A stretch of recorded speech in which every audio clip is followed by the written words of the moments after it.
ओम शांति। आज 11 सितंबर 2022 के अव्यक्त महावाक्य हैं।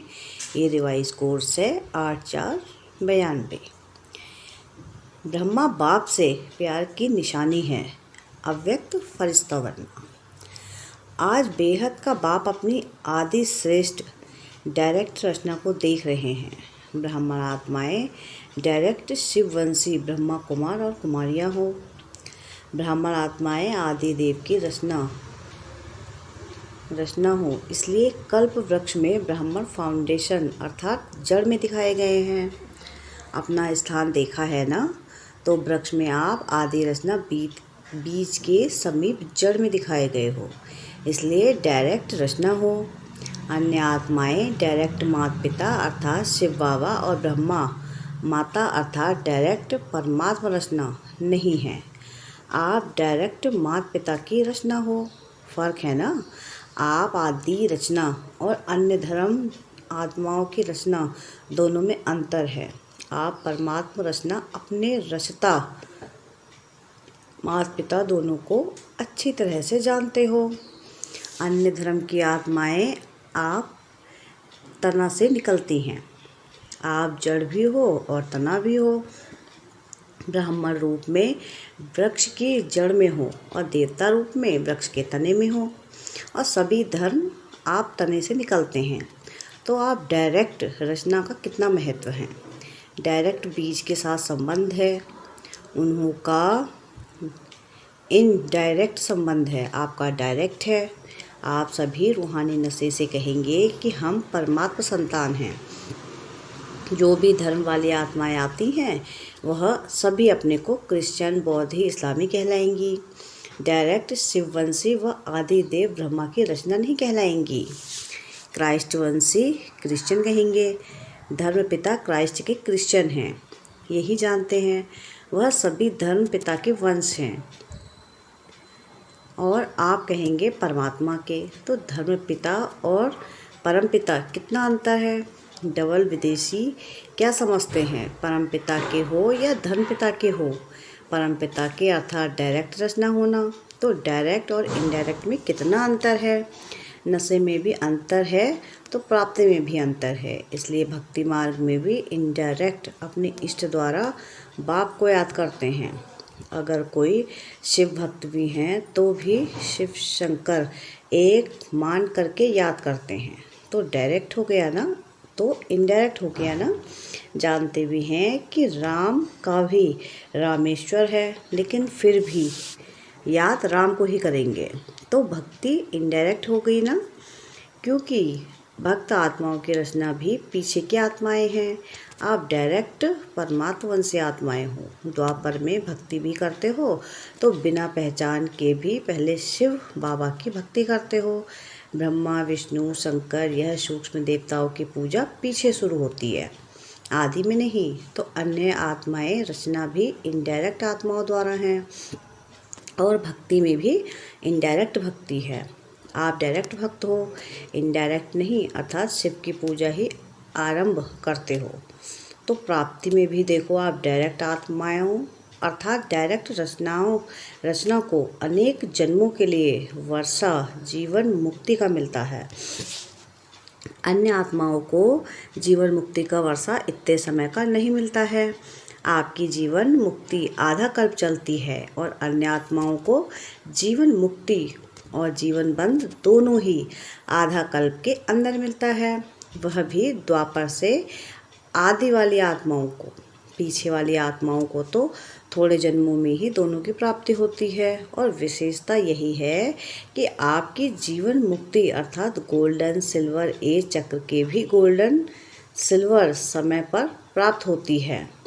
आपकी गोल्डन एज है तो युग भी गोल्डन एज का है, प्रकृति भी गोल्डन एज है। चक्र को अच्छी तरह से जानते हो ना। और अन्य आत्माओं की भी जब गोल्डन एज है तो युग कॉपर एज या आयरन एज है। कॉपर एज में उन्हों की गोल्डन एज है और आपकी गोल्डन एज में गोल्डन एज है। कितना अंतर हुआ। आप सतो प्रधान हैं तो प्रकृति भी सतो प्रधान है। वह रजो प्रधान प्रकृति में सतो प्रधान स्टेज का अनुभव करते हैं। तो डायरेक्ट और इनडायरेक्ट रचना का कितना अंतर है। इतना नशा है कि हम डायरेक्ट परमात्म रचना हैं। सदा नशा रहता है या कभी कभी नशा चढ़ता है, परसेंटेज में फ़र्क पड़ जाता है। कभी 100% रहता है तो कभी 50%, लेकिन रहना क्या चाहिए? सदा एक रस रहना चाहिए ना। तो चाहिए चाहिए कब तक कहेंगे? सदा नशा रहता है, यह फलक से नहीं कहते हो, रहना चाहिए कहते हो। तो संपूर्ण बनना अर्थात जिसमें यह चाहिए शब्द समाप्त हो जाए। सभी के मुख से यह निकले कि सदा है, उसके लिए कितने वर्ष चाहिए? बाप भी चाहिए पूछता है कितने वर्ष चाहिए? 10 चाहिए कि उससे भी ज़्यादा व कम चाहिए? क्योंकि तपस्या वर्ष आरंभ किया, अब तो समाप्ति का समय आ गया। लेकिन जब आरंभ किया तो सबने क्या संकल्प किया? संपन्न बन जाएंगे, यही सोचा था ना। वर्ष तो समाप्त हुआ, लेकिन आप संपन्न हो गए या होना है और वर्ष चाहिए। औरों को चैलेंज करते हो कि सेकंड में मुक्ति जीवन मुक्ति का वर्षा लो, या कहते हो 25 वर्ष में वर्षा लो। तो 12 मास में कितने सेकंड कितने दिन हुए? तो सबको संपन्न बन जाना चाहिए या अभी और समय चाहिए? क्या रिजल्ट है? कितने वर्ष चाहिए यह तो बता दो, नहीं तो दूसरा वर्ष समाप्त होगा, फिर यही गीत गाएंगे कि अभी समय चाहिए। यह समय चाहिए का गीत कितने समय का है? गीत का भी 3 व 5 मिनट टाइम होता है ना। तपस्या वर्ष में दृढ़ संकल्प किया या संकल्प किया, दृढ़ता की निशानी है सफलता। फिर तो इस वर्ष और फोर्स की तपस्या चाहिए ना, या सेवा करनी है? दोनों नहीं कर सकते हो। आपका कर्मयोगी टाइटल नहीं है, योगी है। वैसे देखा जाए तो सेवा उसको ही कहा जाता है जिसमें स्व और सर्व की सेवा समाई हुई हो। दूसरे की सेवा करे और अपनी सेवा में अलवेले हो जाए तो उसको वास्तव में यथार्थ सेवा नहीं कहेंगे। सेवा की परिभाषा ही है सेवा के मेवा मिलते हैं। सेवा अर्थात मेवा, फ्रूट यानी फल, प्रत्यक्ष फल। सेवा करो मेवा खाओ। अगर स्वयं की तरफ अलबेले बन जाते हैं तो सेवा मेहनत है, खर्चा है, थकावट है, लेकिन प्रत्यक्ष फल सफलता नहीं है। पहले स्व को सफलता, साथ में औरों को भी सफलता की अनुभूति हो, साथ साथ हो। स्व को हो और औरों को नहीं हो तो भी यथार्थ सेवा नहीं है, और औरों को हो स्व को नहीं हो तो भी यथार्थ सेवा नहीं है। तो सेवा में सेवा और योग दोनों ही साथ साथ क्यों नहीं रहता? उसका कारण क्या है? एक को देखते हो दूसरा ढीला होता है, दूसरे को देखते हो तो पहला ढीला होता है। इसका कारण क्या है? कारण है कि सेवा के प्लान यानी योजना तो बहुत अच्छे बनाते हो, लेकिन प्लान स्वच्छ बुद्धि बन प्लान नहीं बनाते। स्वच्छ बुद्धि बन प्लान नहीं बनाते। प्लेन बुद्धि अर्थात सेवा करते और कोई भी बात बुद्धि को टच नहीं करे, सिवाय निमित्त भाव और निर्माण भाव। निर्माण करते निर्माण स्थिति की कमी हो जाती है, इसलिए निर्माण का कार्य जितना सफल करने चाहते हो उतना सफल नहीं होता है। शुभ भावना व शुभकामना का बीज ही है निमित्त भाव और निर्माण भाव। हद का मान नहीं, इसलिए निर्माण। इसलिए सेवा के प्लान बनाने के पहले प्लेन बुद्धि बनाना अति आवश्यक है। नहीं तो प्लेन बुद्धि के बजाय अगर बुद्धि में और अयथार्थ भाव का किचड़ा मिक्स हो जाता है तो जो सेवा का प्लान बनाते हो उसमें भी रत्न जड़े के साथ साथ पत्थर भी जड़े आते हैं। रत्न और पत्थर मिक्स हो जाते हैं। 9 रत्न जड़े तो 1 पत्थर मिक्स करेंगे। कोई भी चीज़ में 9 रियल हो और 1 आर्टिफिशियल हो तो वैल्यू क्या होगी? और ही लेने वाले के भी संकल्प चलेंगे कि यह 9 भी रियल हैं या मिक्स हैं। इसलिए सेवा के प्लान के साथ साथ प्लेन बुद्धि का अटेंशन पहले रखो। अगर प्लेन बुद्धि है और सेवा का प्लान इतना बड़ा नहीं भी है, फिर भी प्लेन बुद्धि वाले को नुकसान नहीं है, बोझ नहीं है। सेवा का फ़ायदा कम है लेकिन नुकसान तो नहीं कहेंगे ना। मिक्सचर बुद्धि में तो नुकसान है, इसलिए यह वर्ष भी तपस्या का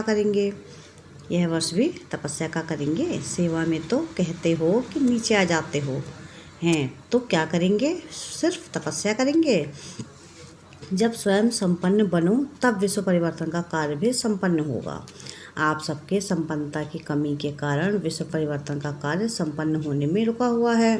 प्रकृति दासी बन आपकी सेवा के लिए इंतजार कर रही है कि ब्राह्मण आत्माएं ब्राह्मण सो फरिश्ता और फिर फरिश्ता सो देवता बने, तो हम दिल व जान सिक व प्रेम से सेवा करें, क्योंकि सिवाय फरिश्ता बने देवता नहीं बन सकते। ब्राह्मण से फरिश्ता बनना ही पड़े। और फरिश्ता का अर्थ है जिसका पुरानी दुनिया, पुराने संस्कार, पुराने देह के प्रति कोई आकर्षण का रिश्ता नहीं। तीनों में पास चाहिए, तीनों से मुक्त। वैसे भी ड्रामा में पहले मुक्ति का वर्षा है, फिर जीवन मुक्ति का। वाया मुक्ति धाम के आप जीवन मुक्ति में नहीं जा सकते। तो फरिश्ता अर्थात मुक्त, और मुक्त फरिश्ता सो जीवन मुक्त देवता बनेगा। तो कितने % फरिश्ता हो कि ब्राह्मण बनने में ही खुश हो। फरिश्ता बनना अर्थात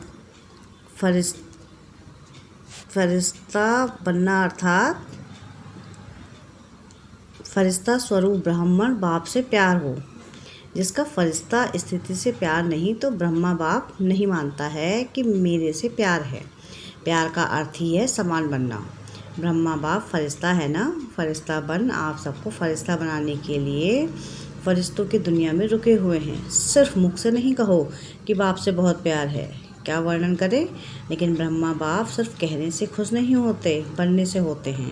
कहने वाले तो भक्त भी बहुत हैं, कितने प्यार के गीत गाते हैं, इतने प्यार के गीत गाते हैं जो अनेकों को हंसा भी देवे और रुला भी देवे। वह सब हैं कहने वाले, और आप हो बनने वाले। अगर सिर्फ कहते रहते हैं तो समझो अभी भक्ति का अंश रहा हुआ है। ज्ञानी तो आत्मा, योगी तो आत्मा नहीं कहेंगे, लेकिन भक्त योगी आत्मा कहेंगे। अब क्या करेंगे? कोई नवीनता दिखाएंगे या जैसे इस वर्ष किया वही करेंगे? ऐसा भी समय आएगा जो बाप दादा उन्हों से ही मिलेंगे जो करने वाले हैं, जो बनने वाले हैं, सिर्फ कहने वाले नहीं। अभी तो सभी को अलाउ कर देते हैं, भावना वाले भी आ जाओ, ज्ञानी तो आत्मा भी आ जाओ, लेकिन समय परिवर्तन होना ही है। इसलिए अपने ऊपर और 10 गुना अंडरलाइन करके परिवर्तन होकर दिखलाओ।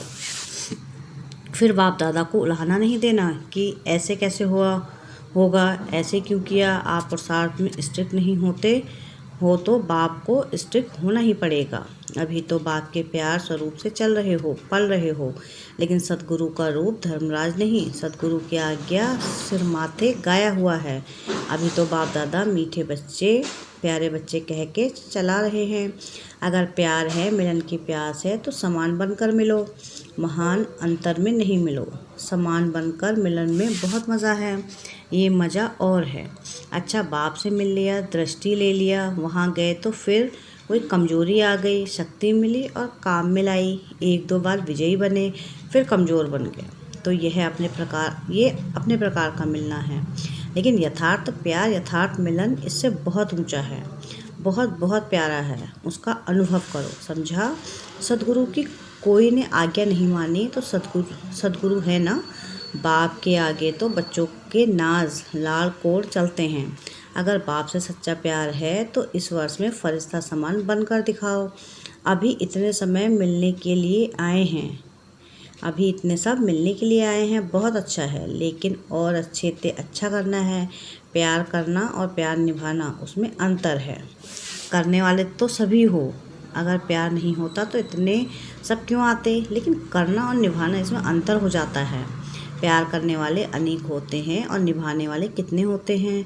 तो आप निभाने वाले हो, निभाने वाले फिर चाहिए नहीं कहेंगे। प्रैक्टिकल है, सिर्फ मुख से नहीं। सुनाया ना कि तपस्या के चार्ट में भी अपने को मार्क्स सर्टिफिकेट देने वाले बहुत हैं, लेकिन सर्व के संतुष्टता का सर्टिफिकेट कोई कोई को प्राप्त होता है। चार्ट रखने वाले भी बहुत निकले, अपने को अच्छे से अच्छा सर्टिफिकेट देने वाले भी बहुत निकले। बहुत नहीं है लेकिन कुछ हैं। सेकंड नंबर वाले बहुत हैं, लेकिन सबके मुख से यह निकले कि हाँ यह नंबर 1 है। सबके दिल से यह दुआओं का सर्टिफिकेट मिले, इसको कहेंगे नंबर 1। कई बच्चे कहते हैं कि हम तो ठीक हैं, लेकिन कोई आत्मा का कोई कड़ा हिसाब है हमारे से, जो कितना भी उसको संतुष्ट करते हैं लेकिन वह संतुष्ट नहीं होता। बाप दादा ने पहले भी कहा था कि अगर ऐसा कोई कड़ा हिसाब किताब है है भी तो भी कम से कम 95% सर्टिफिकेट मिलनी चाहिए। 5% का कड़ा हिसाब किताब है, वह भी माफ़ है, लेकिन 95% दिल से दुआएं दे। ऐसे कई ऐसे कहते हैं कि सबसे संतुष्ट कौन है। ऐसे तो एक भी दिखाई नहीं देता। बड़ों के लिए भी सोचते हैं कि इनसे ही नाराज़ हैं तो हमसे हुए तो क्या बड़ी बात है, लेकिन उन्हों से 95% दिल से राज़ी हैं। बड़ों की बात दूसरी है। बड़ों को जज बनना पड़ता है, तो 2 में से 1 की बात हाँ करेंगे, वह कहेंगे बहुत बहुत अच्छे, और जिसको ना करेंगे वो कहेंगे ये भी अच्छे नहीं हैं। तो जज एक को हाँ करेगा या दोनों को? तो वह बातें अलग बात है, लेकिन दिल की तपस्या, दिल का प्यार, निमित्त भाव, शुभ भाव, वो सर्टिफिकेट सामने देखो। यह नहीं कॉपी करो कि बड़ों से भी संतुष्ट नहीं हैं, हम तो पास हो जाएंगे, ऐसे नहीं सोचो। 95% अगर संतुष्ट हैं तो नंबर मिल जाएगा। अच्छा, चारों ओर के आदि पिता के आदि रचना, डायरेक्ट रचना, श्रेष्ठ आत्माएं, सर्व जीवन मुक्त का वर्षा, अनेक जन्म प्राप्त करने वाली आत्माएं, सर्व ब्राह्मण सो फरिश्ता, फरिश्ता सो देव आत्मा बनने वाली अधिकारी आत्माएं, सदा प्लेन बुद्धि बन सेवा के प्लान में सफलता प्राप्त करने वाली आत्माएं, बाप से सच्चा स्नेह प्यार निभाने वाली सर्व समीप आत्माओं को बाप दादा का याद प्यार और नमस्ते। हम रूहानी बच्चों की रूहानी बाप दादा को याद प्यार, गुड मॉर्निंग और नमस्ते। शुक्रिया प्यारे बाबा, शुक्रिया। धारणा के लिए मुख्य वरदान है आज का, कंट्रोलिंग पावर द्वारा तूफान को भी तोहफा बनाने वाले यथार्थ योगी भव। यथार्थ व सच्चा योगी वह है जो अपनी बुद्धि को 1 सेकंड में जहां और जब लगाना चाहे वहां लगा सके। परिस्थिति हलचल की हो, वायुमंडल तमोगुणी हो, माया अपना बनाने का प्रयत्न कर रही हो, फिर भी सेकंड में एकाग्र हो जाना, यह है याद की शक्ति। कितना भी व्यर्थ संकल्पों का तूफान हो, लेकिन सेकंड में तूफान आगे बढ़ने का तोहफा बन जाए, ऐसे कंट्रोलिंग पावर हो। ऐसे शक्तिशाली आत्मा कभी ये संकल्प नहीं लाएगी कि चाहते तो नहीं हैं लेकिन हो जाता है। स्लोगन है आज का, योग युक्त और युक्ति युक्त कर्म करने वाले ही विघ्न प्रूफ बन सकते हैं। क्या है स्लोगन आज का? कि योग युक्त और युक्ति युक्त कर्म करने वाले ही विघ्न प्रूफ बन सकते हैं। अच्छा, ओम शांति।